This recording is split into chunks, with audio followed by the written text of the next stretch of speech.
తెలంగాణలో phone tapping కేసుపై విచారణ జోరుగా సాగుతోంది. ఇప్పటికే ఎవరి ఫోన్లు ట్యాప్ చేశారో క్లారిటీకి తెచ్చుకున్నారు. తమ ఫోన్లు ట్యాప్ అయ్యాయని వారికి తెలుసో లేదో తెలియదు, కానీ ట్యాంపింగ్ కు గురైనట్లుగా అనుమానం ఉన్న అందరిని పిలిచి స్టేట్మెంట్లు తీసుకుంటున్నారు. అయితే రాజకీయ నేతలు ఓకే, మరి సినీ తారల సంగతి ఏమిటి అన్న ప్రశ్న వస్తోంది. సినీ తారల ఫోన్లను కూడా ట్యాపింగ్ చేశారని జోరుగా ప్రచారం జరుగుతోంది.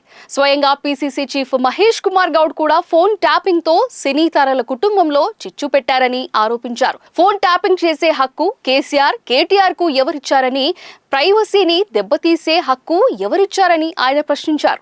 సినీ తారల ఫోన్ ట్యాపింగ్ జరిగి ఉంటే వారి వద్ద నుంచి కూడా స్టేట్మెంట్లు తీసుకోవాలి కదా అన్న సందేహం చాలా మందికి వస్తోంది. బీజేపీ నేతల నుంచి స్టేట్మెంట్లు తీసుకున్నారు, కాంగ్రెస్ నేతల నుంచి తీసుకున్నారు, బీఆర్ఎస్ నేతల్ని కూడా పిలువపోతున్నారు. మీడియాలో వేమూరి రాధాకృష్ణ ఫోన్ కూడా ట్యాప్ అయినట్లుగా గుర్తించారు. ఆయన స్టేట్మెంట్ కూడా రికార్డు చేస్తున్నారు. సో మరి సినీ తారది ఎందుకు చేయడం లేదు?